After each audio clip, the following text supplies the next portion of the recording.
Orang itu ngantri cari kesenangan dengan maksiat karena tidak nyaman dengan taat. Sehingga kiai-kiai alim termasuk Bali Maksum, Mbah Mun, bapak saya semuanya itu seneng guyon. Supaya orang itu nyaman dengan kiai, nyaman dengan taat. Sehingga nggak perlu seneng dengan yang maksiat. Tapi sekarang banyak orang membawa Islam itu dengan keras. Saya masih ingat wasiatnya bapak, hak kena ngaji guyon ae, wong bingung mikir utang katanya gitu ya. Dan Bali Maksum itu masyhur seneng guyon. Bapak saya itu pernah ngajak saya mau ke pondok, santri-santri pas guyon itu kembali, gak sida jong santri lagi guyon. Kayak nopo pak? Guyon itu barang mewah, santri itu kadang telat wesel radhi duwe, iso guyon itu luar biasa. Makanya jangan diganggu gitu. Meskipun resikonya keterusan guyon double kayak tadi. Jadi itu sanad itu, jadi itu sanad yang luar biasa. Jadi sebetulnya guyon tadi ada filosofi yang luar biasa supaya orang itu faroh bitoat atau faroh bima ahlahu, sehingga ada ayat kul bifadlillah wa birahmati fabidzalika falyafrahu, sehingga orang itu tidak perlu seneng lewat maksiat, hura-hura lewat maksiat. Kita cium tangannya Mbah Maksum sudah seneng, cium tangannya Mbah Ali seneng. Itu santri kalau ketemu Mbah Hamid nyium tangan itu lebih seneng ketimbang nyium tangan artis, karena kalau nyium tangan artis astagfirullah kan mesti kita tersiksa ya. Tapi kalau nyium tangannya Pak Hamid itu dikenang sepanjang masa. Ini yang harus kita gerakkan fi zamanil akhir. Jadi orang harus terbiasa seneng bitoat. Saya itu kalau sudah belajar tafsir misalnya, karena itu sesuatu yang saya tekuni, saya belajar tafsir tidak lazim ya, tidak pakai kitab tafsir terus, tidak, seringnya pakai fikih. Ya karena saya punya guru Mbah Maimun adalah putra Ki Zubair Al-Faqih. Saya punya guru bapak saya sendiri, punya guru-guru wali. Jadi saya ini punya jalur ulama, punya jalur wali. Sehingga kemungkinannya saya itu kalau nggak ulama ya wali, atau gaduh-gaduh nggak jelas itu karena saking banyaknya. Dalam ilmu yang diajarkan Mbah Mun, diajarkan tentu beliau punya sanad ke Said Alawi sampai Rasulullah, atau lewat Mbah Karim, Mbah Hashim juga sampai Rasulullah. Yang jelas gak lewat duta besar karena ini mengkotek itu bahaya kalau sanad lewat apa duta besar. Sanadnya begini, ada riwayat yang ditulis kitab Ihya, juga ditulis kitab Khilyatil Aulia, itu memang yang menopang perilaku duta besar tadi. Inna min khiyari umati qauman yadhakuna jahron min saati rahmatillah. Itu dalam kitab Khilyatul Aulia redaksinya malah inna min khiyari umati fi ma nabba'ani al-mala'ul a'la qauman yadhakuna jahran min saati rahmatillah. Jadi termasuk umat-umatku yang pilihan adalah itu komunitas kaum yang kalau guyu itu banter-banter itu. Sehingga saya khawatir duta besar tadi ngakak-ngakak gitu apa bagian dari kewaliannya ya gitu. Karena disebut khiyarul ummah, umat pilihan. Meskipun kayaknya enggak juga, tapi ini cerita saja kan. Jadi inna min khiyari ummati fi man nabba'ani al-malul a'la qauman yadhakuna jahran min saati rahmatillah. Lalu saya mikir kenapa itu jadi khiyarul ummah. Bali itu masyhur seneng guyon. Mbah Mun ya masyhur seneng guyon. Bapak saya seneng guyon. Saya dulu itu iskal, ada kaji gitu terkenal agak punya will itu. Ya agak maksiat gak ceritanya. Ini agak katut juta besar tadi, makanya saya ngomong perempuan. Kaji itu agak ada gosip suka will. Ketika Mbah Mun ketemu bapak saya itu bilang begini, "Lho Nur, bapak saya namanya Rosalim, apa iku ayu kok nganti kaji ku seneng?" "Lho ayu, Mbah." Bahasane tentang ayu, saya dulu iskal kenapa Ki bakas wong ayu gitu. Tapi setelah saya tambah alim, tambah tahu itu. Sampean harus ikrar memang tambah alim, paham itu artinya tambah alim. Akhirnya Mbah Mun cerita gini, nah aku kefikian malah jadi qadzaf. Jadi qadzaf misalnya gini, Anda terlalu Islam serius, pasti komentarnya gini, kaji kok demenan, kaji kok katut wedoan. Serius tapi akhirnya menabrak satu aturan yang dilarang Allah SWT. Itu kalau kamu menuduh zina jadi qadzaf, kalau kamu bilang kaji kok katut wedok jadi suudzon. Maka bahasan yang netral adalah, lo ayu no kok nganti katut ya. Ayu Mbah, iya ya wajar, wong mesti katut wong ayu gitu. Itu filosofi. Jadi di balik guyon itu ada trik untuk menghindari ke fikih atau ke ketentuan fikih yang salah. Yaitu kalau kamu kejebak ekstrim, kaji kok seneng wong ayu, kaji kok demenan, maka berarti Anda qadzaf. Qadzaf itu menuduh orang lain yang enggak jelas apa buktinya. Maka guyon ini satu-satunya cara menghindari kesalahan yang lebih fatal. Sehingga di sini dibutuhkan kemampuan seni mengelola agama supaya agama ini tetap ceria. Saya berkali-kali cerita kalau ngaji, Imam Syafi'i itu kalau ditanya, diberitahu orang yang nyium tangan jenengan, yang di depan jenengan itu hormat, itu di luar ngerasani jenengan, bully jenengan. Jawabnya Imam Syafi'i itu tertawa-tawa. Baguslah, berarti saya wibawa. Di depan saya buktinya tidak berani. Gitu. Jadi enteng saja. Dijawab enteng saja. Baguslah, berarti saya wibawa. Nyatanya di depan saya tidak berani. Tapi banyak orang membenci jenengan karena fikih jenengan. Jawabnya Imam Syafi'i seneng lagi. Baguslah. Nah, nggak seneng saya pasti nggak pernah ngutang saya. Coba kalau kamu seneng juta besar itu pasti minta tolong. Mau masuk apa saja lah. Tapi kalau benci Pak Duta besar pasti malu kan minta tolong. Untung mana kamu dibenci orang sama disenangi orang. Karena kalau dibenci orang yang benci itu pasti tidak utang kamu, tidak ngerepoti kamu, tidak senang. Jadi Imam Syafi'i itu ngadepi dunia itu enteng saja, diberitahu itu orang itu nggak suka kamu gini-gini. Ya bagus lah. Sehingga beliau ngendikan terkenal sekali. Waman asa'a ilaika faqad atlaqaka. Orang yang berbuat buruk sama kamu berarti membebaskan kamu, karena orang ini pasti gak akan ngerepoti kamu. Jadi ulama-ulama dulu ciri khasnya adalah ar-ridho anillah, melihat apa saja itu sudah ridho, dan ridho itu ekspresi paling gampang ya ceria, seneng. Nah kemudian tadi kan saya bilang terakhir ini yang paling terakhir saya baca trik menjaga perbedaan ini tetap kondusif. Saya neliti kitab Bali Maksum sampai khatam, termasuk kitab yang saya letakkan di kamar khusus itu diantaranya ada kitabnya Bali Maksum, Naduman Sulam Taufiknya Mbah Hamid yang karangan orang-orang Indonesia. Tentu terbanyak ya kitabnya Mbah Mun, Mbah Zubair. Bahkan saya masih punya catatan tangan tulisannya Basim Asyari karena beliau pernah nyurati buyut saya ketika khatam Sahih Muslim yang keluarga Kudus. Terus banyak lah saya punya, termasuk saya punya tulisan tangannya Kiai Fakih Mas Gumambang, gurunya Mbah Zubair. Saya memang dokumenter kitab, sehingga saya maaf sekali kalau pidato umum itu memang saya tidak keahlian saya. Karena itu harus dobes, itu tidak keahlian ulama, dobes itu tidak keahlian ulama. Ini saya baca singkat, tapi semoga ini barokah karena ini kholnya Bali Maksum. Semua mubalek tadi pakai catatannya sendiri, jadi itu ngekholi dirinya sendiri.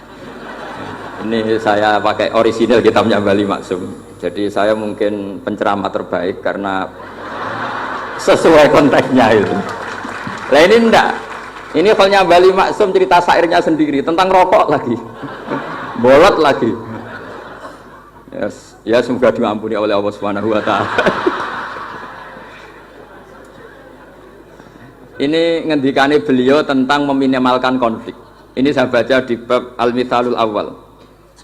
Jawazu hibati thawabil qiraah wa shadaqah lil mayyit wa wusuli thawabil qiraah wa a'malid birril mayyit. Kita berkeyakinan bahwa yasinan, tahlilan itu sampai ke mayit. Itu boleh kita hadiahkan dan sampai ke mayit. Kata Bali Maksum, wa wa min masailil furu' al khilafiyah. Fala yajuzu bi sya'nihi itharatul fitan wal jidal wal ingkar. Alal qail wal amili bihi wala alal mukhalif. Ini dari awal masalah khilafiyah. Sehingga enggak perlu jadi konflik yang berkelanjutan, baik kita menuntut yang melakukan itu atau menuntut yang menentang itu, karena dari awal ini masalah furu'iyah. Sing nglakoni nggih monggo, sing nentang nggih napa monggo. Selama ini kan kita yang melakukan memaksa orang lain menerima, yang menentang memaksa orang lain menghentikan. Ini tidak fair kata Bali.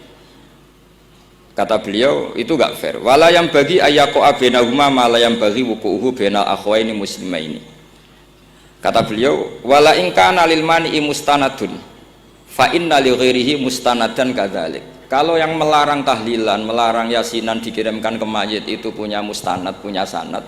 Yang bagi yang membolehkan juga punya sanad. Kalau ada kiai yang kalau pidato nangis itu sanadnya banyak dan benar, tapi yang uraan kayak Pak Duta Besar juga banyak. Semuanya ada sanad.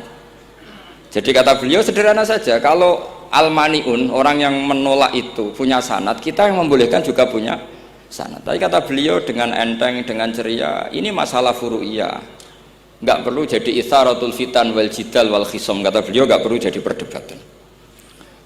Makanya pesan saya sama santri-santri kerap ya, sebetulnya masalah kita ini tercerabut dari ilmu.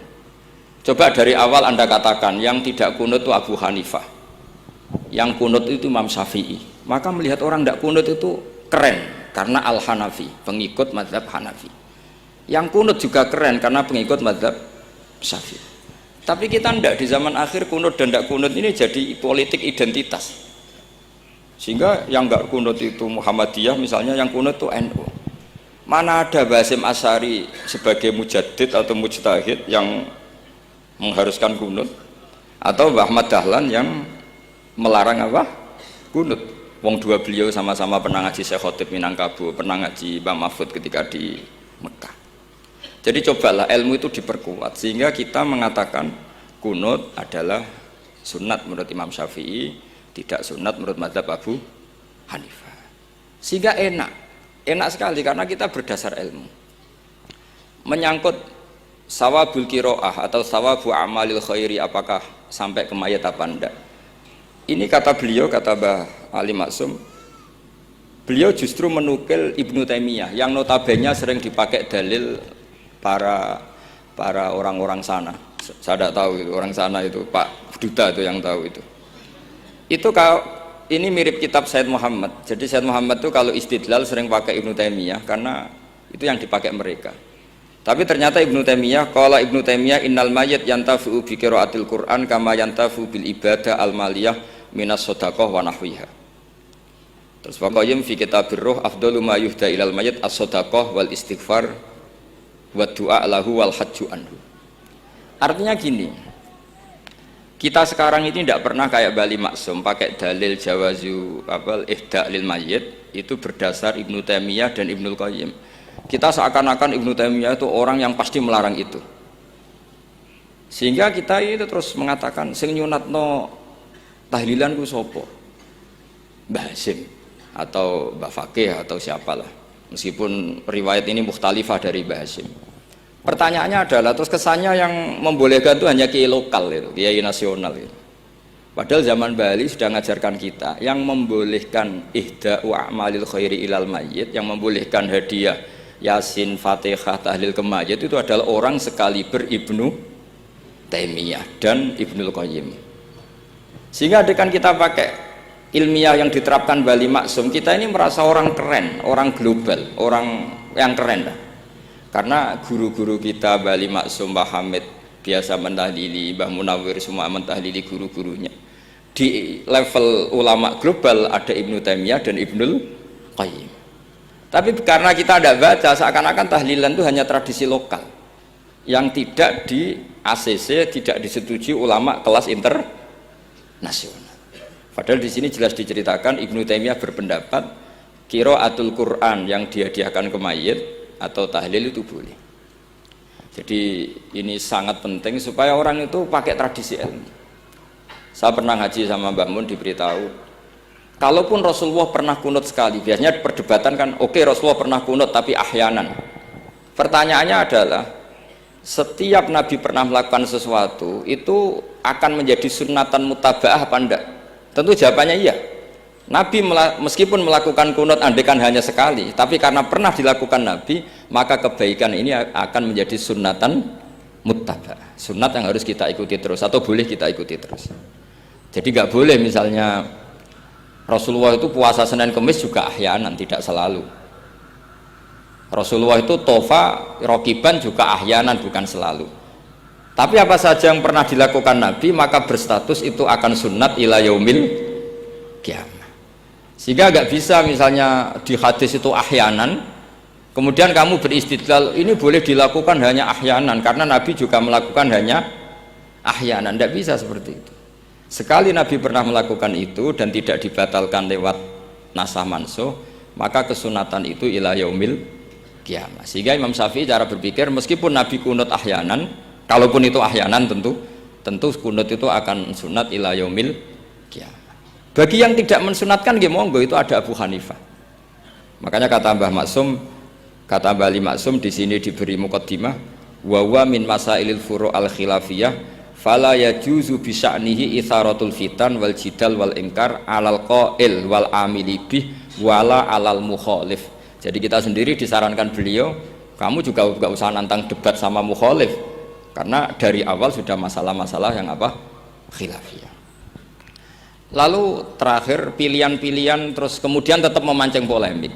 Saya mau cerita lucu di Ihya yang katanya kitab sakral itu ya punya sisi lucu, sisi unik. Nabi Musa sebagai Nabi Bani Israel itu sering digugat karena orang Israel itu tukang debat. Terus Nabi Musa minta ijazah, ya Allah saya kasih ijazah seperti tadi beliau minta ijazah Mbah Mun tadi, minta ijazah yang supaya orang itu tidak bisa berkata buruk sama saya, semuanya muji saya. Jawabannya Allah itu unik, ya Musa hadza syai'un lam asna'hu li nafsi fa kaifa asna'uhu bika. Aku pangerannya sering disalahfahami, pemenah kue katanya.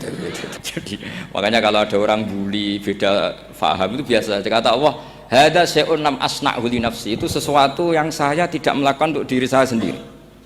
Kata Allah, saya ini Tuhan, yang mengatakan saya punya anak ya banyak, yang anggap saya bakhil ya banyak, yang salah faham dengan saya banyak. Padahal saya ini Tuhan. Kalau saya mau tak bungkam semua itu orang. Itu saja tidak saya lakukan. Apa menaiki terima Nabi. Makanya ini semoga ini saya gojlok Pak Duta Besar jadi pahala beliau, karena diantara pahala itu disebabkan digojlok orang. Jadi kalau beliau tadi gojlok saya, sekarang tak balas, kayaknya pasti menang saya karena beliau sudah tidak bisa ke panggung lagi. Yang jelas saya kagum, ya saya puji betul Gus Zofur ketika dari awal memberi gelar Ad-Dobosi tadi ternyata betul. Tapi saya pastikan itu ada sanadnya, yaitu inna min khiyari ummati fima nabba'ani al-malul a'la qauman yadhakuna jarran min saati rahmatillah. Jadi diantara umat Allah yang pilihan adalah umatku yang kalau umatnya Rasulullah tentu yang kalau terbanter-banter karena min saati rahmatillah. Saya bayangkan kalau saya di rumah dikasih makan gratis, dikasih minum gratis, kemudian di rumah itu saya merengut saja, itu kan kurang syukur. Wis ora bayar kok merengut gitu. Sama kita pakai buminya Allah, pakai airnya Allah, pakai oksigennya Allah. Modal guyu ya orang gelemen merengut itu. Itu kalau Allah tersinggung pasti Allah ngendikan falyatu probban siwa iwal yakhruj min tahti ardi wasama. Silahkan mencari Tuhan selain saya kata Allah dan keluarlah dari langit saya, dari bumi saya. Daripada diusir pangeran wis ning donya ceria wae, guyu-guyu wae, sementing aja dhewean nek pas guyu wis ngoten mawon. Wassalamualaikum warahmatullahi wabarakatuh. Dimohon untuk sekalian